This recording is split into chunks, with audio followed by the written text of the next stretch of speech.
જય શ્રી કૃષ્ણ. નમસ્તે મિત્રો, હું ગીતા પંચાલ આજે ફરી એકવાર આપની સાથે એક નવી વાત કરી અને આવી છું. કમ્ફર્ટ ઝોનના વિડીયોમાં આપણે આજે ફરી એક આગળ વાત કરીશું. જેમ કે અગાઉ મેં આપને 10 એક્શન સિગ્નલ કે 10 આપણી એવી લાગણીઓ જે આપણને આપણા કમ્ફર્ટ ઝોનમાંથી બહાર નથી નીકળવા દેતી એની વાત કરવી છે. તો સૌથી પહેલાં હું તમને મારા ઘરના મંદિરના દર્શન કરાવી રહી છું. મને એમ થયું કે આજે આપને હું મારા જે ઈષ્ટદેવ, જે મારા કુલદેવી છે, જેને મને અપાર શ્રદ્ધા છે, એ સૌના દર્શન કરાવી અને આપની સાથે હું આગળ વાત વધારું. અને પહેલાં હું આપને માના મુખના દર્શન કરાવું અને સરસ મજાનું મારું મંદિર બતાવું કે જુઓ હું ક્યાં કેવી રીતે, આ મારો એક કમ્ફર્ટ ઝોન છે એમ કહું તો ચાલે. પણ આ કમ્ફર્ટ ઝોન મને પોસાય એવો છે અને આ કમ્ફર્ટ ઝોન મને હંમેશા જીવનમાં આગળ વધવામાં મદદ કરે છે. તો મિત્રો, આજે આપણે વધુ વાત કરીશું આપણા કમ્ફર્ટ ઝોનની અને 10 એક્શન સિગ્નલની, અને એ કયા કયા છે એની વાત કરીશું. આપણા અગાઉના વિડીયોમાં મેં 3 લાગણીઓ વિશે વાત કરેલી. જો આપણે કદાચ વિડીયો ના જોયો હોય તો જોઈ લેજો. આળસ, અભાવ અને અસહાયતા વિશે મેં વાત કરી હતી, તો ચોક્કસ જોઈ લેજો વિડીયો. અને આ વિડીયોમાં પણ હું આપણને આગળમાં કઈ લાગણીઓ આપણા કમ્ફર્ટ ઝોનને છોડવા નથી દેતી, આપણને કેવી રીતે એ લોકો વચમાં અવરોધ કરે છે આપણા જીવનમાં, પ્રગતિમાં, એ બધા વિશે હું વિગતવાર વાત કરીશ. અને તો મિત્રો, ચોક્કસ આખો વિડીયો ધ્યાનથી જોજો અને સમજજો અને તમારા જીવનમાં ખૂબ જ આનંદ અને પ્રગતિ પામો એવી મારી ઈચ્છા છે દિલથી. એટલા માટે હું વાત કરી રહી છું આરે. તો મિત્રો, ચલો શરૂ કરીએ છીએ આપણા કમ્ફર્ટ ઝોનમાંથી લર્નિંગ ઝોનની યાત્રાને.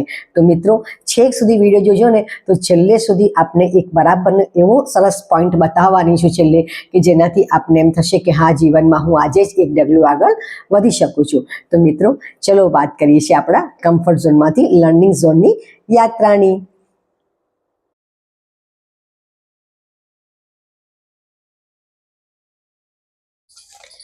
તો મિત્રો, જેમ મેં મારા મંદિરના દર્શન કરાવ્યા આપ સૌને, મને લાગે છે આપ સૌને ગમ્યું હશે. તો હવે આજે આપણે વાત કરીએ છીએ 10 એક્શન સિગ્નલ, અને જે આપણા જીવનમાં આપણને કમ્ફર્ટ ઝોનમાંથી બહાર નથી આવવા દેતા. 10 એવી લાગણીઓ છે જે જીવનમાં આપણને ક્યાંક ને ક્યાંક અવરોધ ઉત્પન્ન કરે છે અને આપણે સફળતા મેળવવામાં પાછળ ધકેલે છે. તો આપણે સફળતા મેળવવા માટે આગળ આવવું છે, પ્રગતિ કરવી છે જીવનમાં, તો આપણે કઈ લાગણીઓને સમજવાની છે અને એના પર આપણે કામ કરવાનું છે. એના વિશે હું આપણને આજે વાત કરી રહી છું. તો મિત્રો, ખાસ ધ્યાન રાખજો અને આખો વિડીયો જોજો.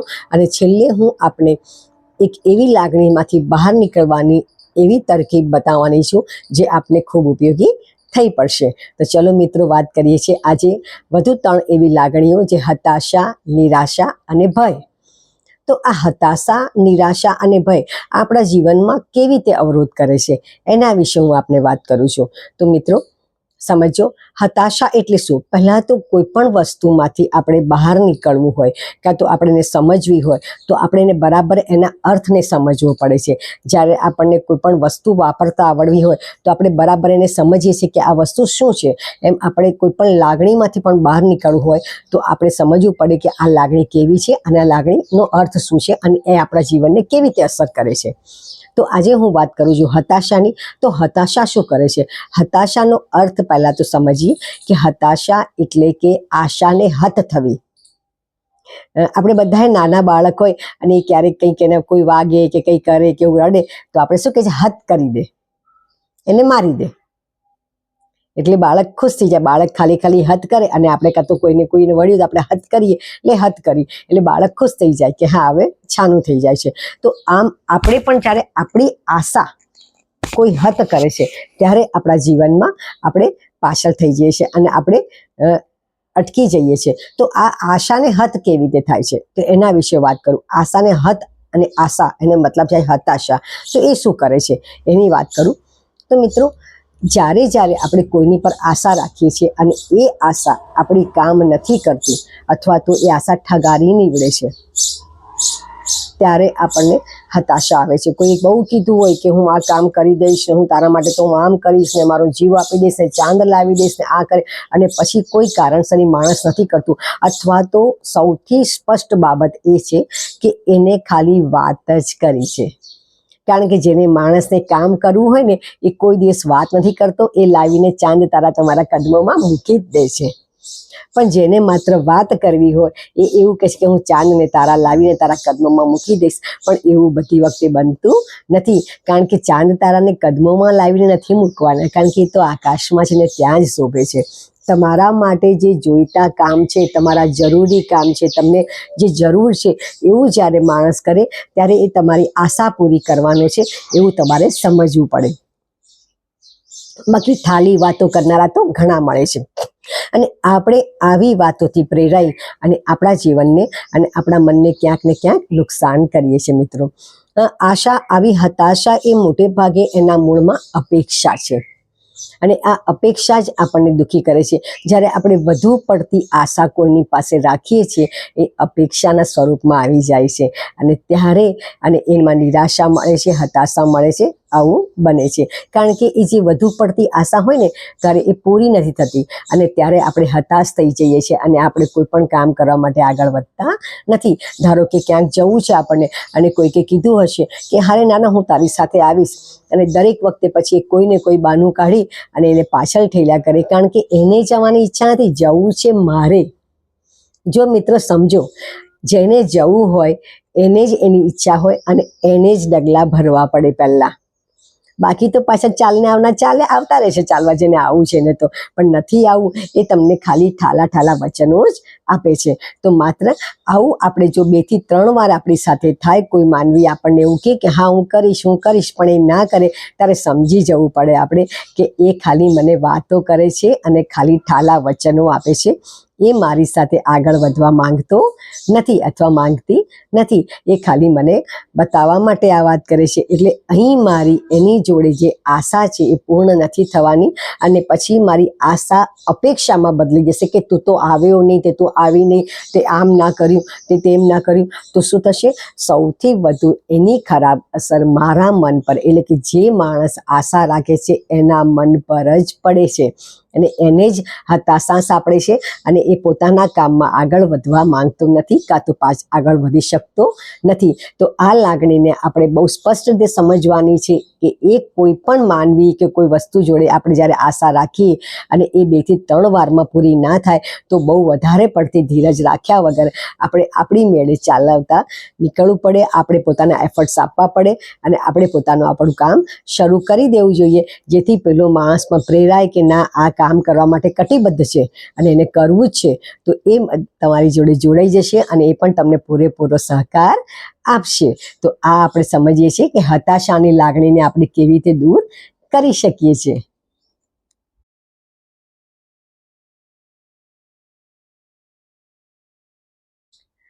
હવે બીજી આવી નિરાશા. તો આ નિરાશા શું છે? હવે સિમ્પલ છે, તમે સમજી ગયા હશો.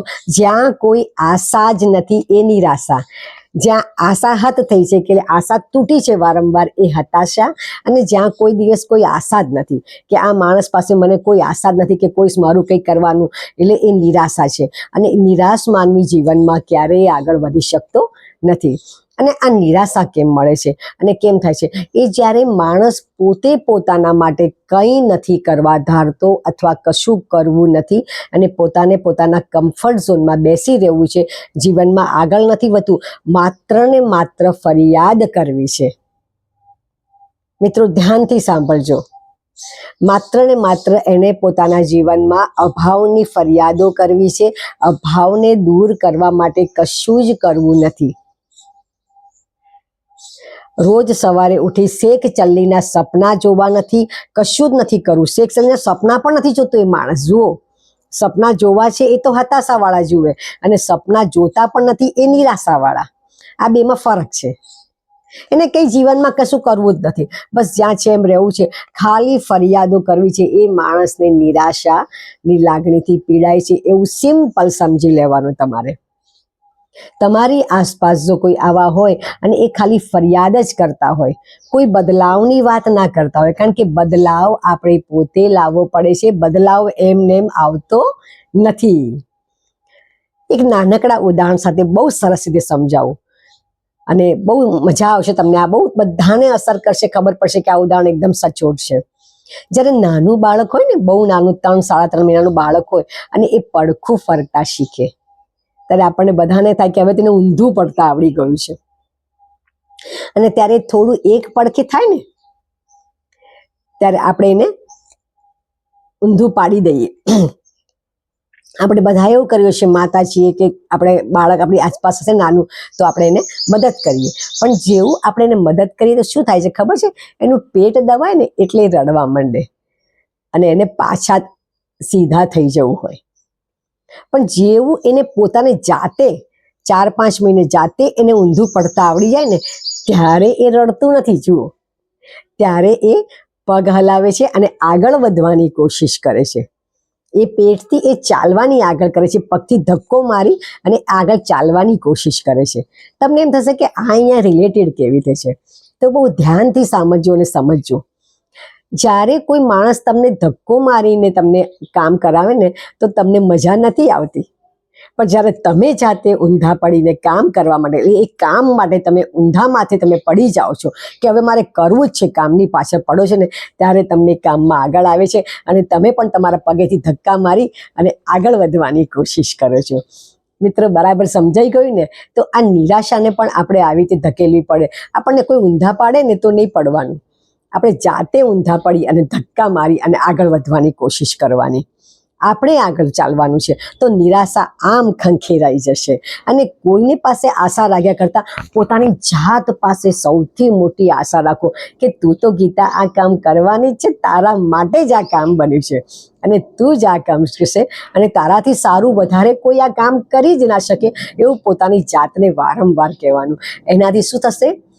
આવું જ્યારે આપણે આપણા મગજને આવા એફર્મેશન આપીએ છીએ, આવા સકારાત્મક વાક્યો દ્વારા આપણે એમને પ્રેરણા આપીએ છીએ, ત્યારે આપણા બ્રેઇનમાં એક નવા જ પ્રકારની હલચલ ઊભી થાય છે અને આપણને અલગ અલગ રીતે સારા સારા આઈડિયાઝ આવવા માંડે છે. આપણે એ કામને વધુ સારી રીતે, વધુ બહેતર કેવી રીતે કરી શકીએ એવું આપણને ખ્યાલ આવે છે, આપણી કલ્પના શક્તિ વિકસે છે અને આપણે એ કામને વધુ સારી રીતે ખરેખર એકચ્યુઅલમાં કરી શકીએ છીએ. તો આ નિરાશાને ખંખેરવાનો એક સચોટ અને સરસ મજાનો ઉપાય છે, જે તમને આગળ વધવા માટે ખૂબ મદદ કરશે એવી મને આશા છે. તો ચાલો મિત્રો, આજે સરસ મજાના ઝૂલો ઝલતા ઝલતા આજે તમને ત્રીજી એટલે કે ભયની લાગણી વિશે વાત કરી દઉં છું. આ ભયની લાગણી શું છે? તો આ ભય શું કરે છે તમારી સાથે જીવનમાં, એની વાત કરું. આ ભય એ સૌથી ખતરનાક વસ્તુ છે. જીવનમાં કોઈ દિવસ આપણને આગળ વધવા દેતો નથી. બાળપણથી લઈ અને મૃત્યુ સુધી આ ભય આપણી સાથે રહે છે. આપણે એને નાથી નથી શકતા, પણ આપણે એને બદલી શકીએ છીએ. અભય પદમાં એને બદલી શકીએ છીએ. આપણી જાતને આપણે ભયમાંથી અભયના વરદાનમાં બદલી શકીએ છીએ. આપણે અભય બની શકીએ છીએ. કારણ કે માણસ જ્યારે જીવન જીવે ને અને જ્યારે જીવે છે ત્યારે એની સાથે આ ભય તો જન્મથી લઈ અને મૃત્યુ સુધી એના માટે આ લાગણી ચોક્કસ હોય છે, જોડાયેલી રહે છે. એને તમે કાઢી નથી શકતા, પણ તમે એને બદલી જરૂર શકો છો. તો તમને સમજાવું કે આને લાગણીને આપણે કેવી રીતે બદલીશું. આ ભય ચક્ર છે ને એ આપણા મૂલાધાર ચક્ર જોડે જોડાય છે અને મૂલાધાર ચક્ર છે એ પૃથ્વી તત્વ છે અને આપણા શરીરમાં આપણે સૌથી નીચેના ભાગમાં છે, આપણને સ્ટેબલ કરે છે. પૃથ્વી એ સ્થિરત્વનું એક વાત છે. આના હું 7 ચક્રો વિશે પણ એક વિડીયો બનાવવાની છું, તો તમે જોતા રહેજો અને મારી ચેનલ સબસ્ક્રાઈબ કરશો ને તો તમને આ બધા જ વિષયો વિશે જ્ઞાન મળતું જશે અને મને પણ બહુ મજા આવશે અને તમને પણ બહુ મજા આવશે.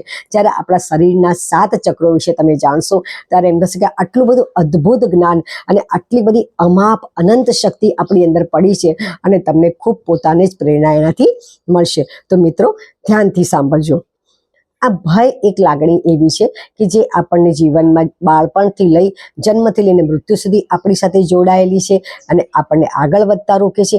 જુઓ, ક્યારેક આપણે અંધારા, બાળ નાના હોઈએ ત્યારે આપણને અંધારાનો ભય હોય છે, મોટા થઈએ ત્યારે એકલા પડી જવાનો ભય હોય છે, યુવાનીમાં સારું કામ ન મળવાનો ભય છે, આવક નથી મળતી એવો ભય, અનેક પ્રકારના ભયો આપણી જોડે આખી જિંદગી રહ્યા હોય છે. એમાં આપણને આ ભય ક્યાં ક્યાં નડે છે એની મેં વાત કરી, પણ ભયને હવે આપણે બદલીને અભયપદમાં કેવી રીતે આવશું. જ્યારે જ્યારે ભય આપણી સામે આવે છે ત્યારે આપણે એને કેવી રીતે બદલી શકીએ. તો સૌથી પહેલાં એક બહુ સરસ મજાનું ઉદાહરણ આપું કે હું પહેલી વાર જ્યારે ટ્રેકિંગમાં ગઈ મનાલીમાં, અને ત્યારે અમારે 1700 ફૂટની ઊંચાઈ, 17,000 ફૂટની ઊંચાઈએ અમે જ્યારે પહોંચ્યા, અને ત્યારે એક બાજુ અમે ચાલતા હતા, ત્યાં પહાડ હતા અને નીચે ગહેરી ખીણ હતી. તો મને થોડો ભય લાગી ગયો, અને ઘણીવાર તમને હાઇટનો ફોબિયા થઈ જાય, એવું થાય, અને મને એમ થાય કે મારે હવે આગળ વધવું નથી. તો અમારી જોડે એક ટ્રેનર ભાઈ જે હતા, એણે મને બહુ સરસ કીધું કે ગીતાબેન અહીં આવો મારી સાથે, અને તમે ખીણ સામે જોયા કરો. મેં કીધું ખીણ સામે જોઉં તો ચક્કર આવીને પડી ના જાઉં? નહીં પડો, હું તમને પકડી રાખું છું, તમે જરાય ચિંતા ના કરો. અને આપણે રસ્તામાં 1 ફૂટ દૂર ઊભા છીએ ભાઈની ખીણથી, તો તમે નહીં પડો, ચિંતા ના કરો, તમે બેસી જશો નીચે, તમને વધારે તમે કંઈ નહીં થાય. મેં કહ્યું ઓકે ચલો. અને મેં હિંમત કરી, કારણ કે કરવું તો હતું, આગળ જવું હતું, અમારે 22,000 ફૂટની ઊંચાઈ પહોંચ્યું હતું. અને મેં કીધું જો હું રોકાઈ જઈશ, કારણ કે મન કહેતું હતું કે આગળ વધવું છે.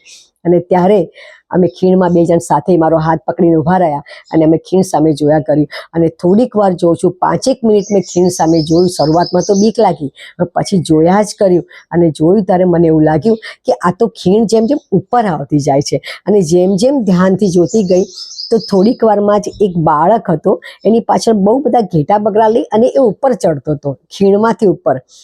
તો મને સમજાઈ ગયું કે આ ખીણ કંઈ સપાટ એકદમ સીધી નથી, પણ નીચે ટેકરાઓ, નાના નાના ટેકરીઓ છે, આના પર ચડતો ચડતો પેલો બાળક આવે છે. એટલે જો કદાચ હું પડી જાઉં ને, તો હું 5-1 ફૂટ નીચે પડીશ, પછી 10 ફૂટ પડીશ, પછી હજારો ફૂટ ઊંડી ખાઈમાં હું એમને પડવાની નથી. અને આ તો ઉતરી પણ શકાય છે, અને લોકો ચડી પણ રહ્યા છે.